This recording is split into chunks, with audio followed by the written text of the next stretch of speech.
নমস্কার বন্ধুরা, রুচির কিচেনে সবাইকে স্বাগত জানাই। আজকের রেসিপি কাঁচকলা আর সয়াবিনের নিরামিষ। একবার হলেও এইভাবে হালকা পাতলা করে কম মশলা দিয়ে রান্না করে দেখুন। দুপুরবেলা গরম ভাতে আর কিচ্ছু লাগবে না। চলুন তাহলে রেসিপিটা দেখে নেওয়া যাক। তো রেসিপি বানানোর জন্য প্রথমেই দুটো কাঁচা কলা নিয়েছি আর নিয়েছি এখানে 1 প্যাকেট সয়াবিন।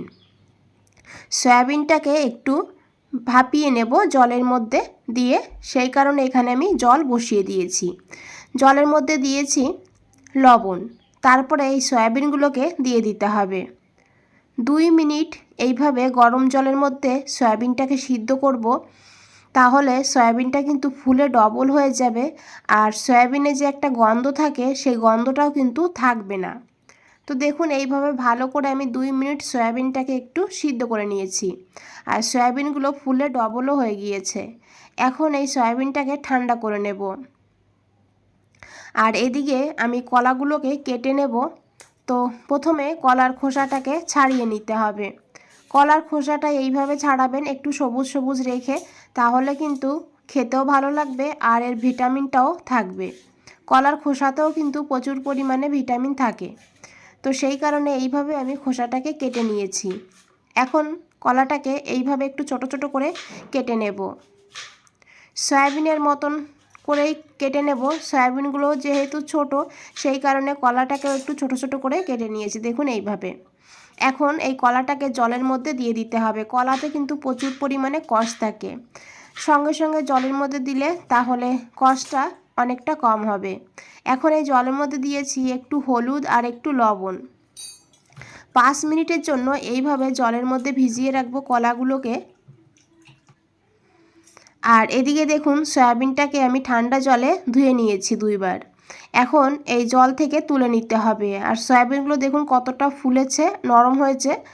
আর এখন এইভাবে চেপে চেপে জলটা বের করে ফেলতে হবে।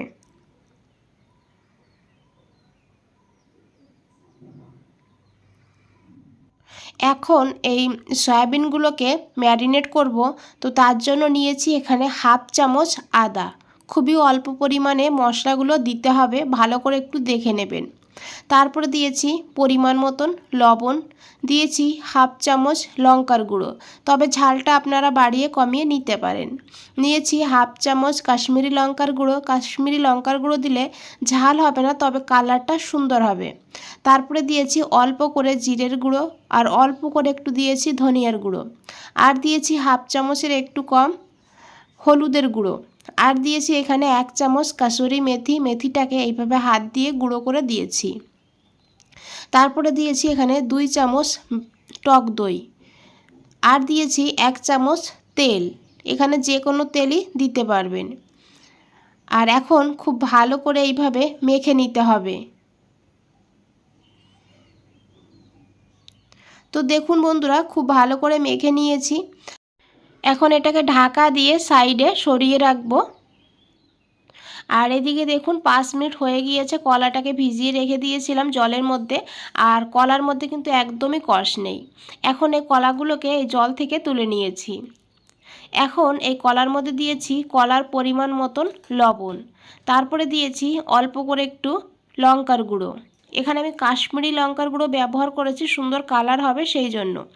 তারপরে দিয়েছি এখানে হলুদের গুঁড়ো অল্প করে। আপনারা চাইলে এখানে ঝাল লঙ্কার গুঁড়োটাও দিতে পারেন, তবে ঝালটা বুঝে দিতে হবে। তারপরে দিয়েছি এখানে 1 চামচ লেবুর রস। লেবুর রস যদি হাতের কাছে না থাকে তাহলে এখানে আপনারা আমচুর পাউডার অল্প করে দিতে পারেন, না হলে একটু ভিনিগারও দিতে পারেন। এখন খুব ভালো করে মেখে নিয়েছি। আর এদিকে দেখুন একটা কড়াই বসিয়ে দিয়েছি। কড়াইতে দিয়েছি 1 চামচ সর্ষের তেল। রান্নাটা আমি সর্ষের তেলেই করেছি। তেলটাকে ভালো করে গরম করে নিয়েছি আর তারপর এই কলাগুলোকে দিয়ে দিয়েছি। কলাটাকে যদি এইভাবে একটু ভেজে নেওয়া যায় তাহলে কিন্তু কলার স্বাদটা ভীষণই ভালো হয়। কলাটাকে 2-3 মিনিট এইভাবে ভেজে নেব। বন্ধুরা, রেসিপিটা ভালো লাগলে অবশ্যই একটা লাইক করে দেবেন, কমেন্ট করবেন আর চ্যানেলটাকে সাবস্ক্রাইব করে পাশে থাকবেন। তো দেখুন আমি কলাগুলোকে ভেজে তুলে নিয়েছি আর এখানে দিয়েছি আরও 2 চামচ সর্ষের তেল। তারপরে দিয়েছি এখানে আলু। এখানে আমি একটা আলু এইভাবে পাতলা পাতলা করে ছোট করে কেটে নিয়েছি। আলুটাকে হালকা করে একটু ভেজে নেব। ঢাকা দিয়ে ভাজবো, তাহলে আলুটা খুব তাড়াতাড়ি সিদ্ধ হয়ে যাবে আর তাড়াতাড়ি ভাজাও হয়ে যাবে। তো দেখুন আলুটা ভাজা হয়ে গিয়েছে, এখন আমি আলুটাকে তুলে নেব। আর এখন এখানে আমি ফোড়নের জন্য নিয়েছি গোটা জিরা হাফ চামচ, একটা শুকনো লঙ্কা, একটা তেজপাতা আর গোটা গরম মশলা। ফোড়নটাকে একটু ভেজে নেব। আর তারপরে এখানে দিয়ে দেবো ম্যারিনেট করে রাখা সয়াবিনগুলো। সয়াবিনটাকে দিয়ে গ্যাসের ফ্লেমটা মিডিয়ামে রাখবো। মিডিয়ামে রেখে 2 মিনিট এইভাবে ভালো করে ভেজে নেব। এতে সয়াবিনটাও ভাজা হবে আর সয়াবিনের সঙ্গে যে মশলাগুলো আছে সেই মশলাগুলো কিন্তু ভাজা ভাজা হয়ে যাবে। তো আমি একটু জল দিয়ে দেব, না হলে গুঁড়ো মশলাটা নিচে লেগে যেতে পারে।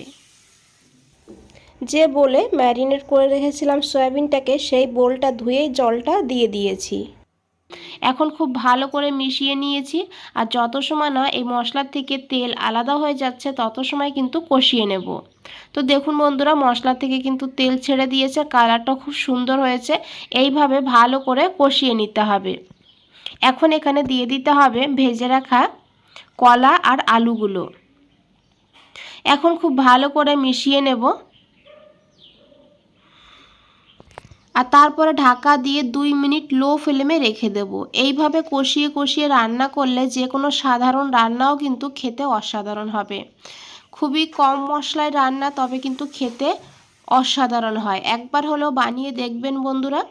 তো দেখুন আমি 2 মিনিট পর ঢাকনাটা সরিয়ে নিয়েছি, তারপরে খুব ভালো করে মিশিয়ে নিয়েছি। আর তারপরে দিয়েছি জল। গরম জল দিতে হবে অবশ্যই। আর যেমন আপনারা ঝোল রাখবেন সেই বুঝে কিন্তু জলটা দিয়ে দেবেন।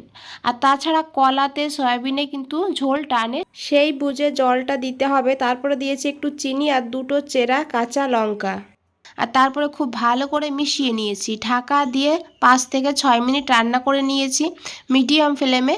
6 মিনিট পর ঢাকনাটা সরিয়ে নিয়েছি। এখন খুব ভালো করে একবার মিশিয়ে নেব।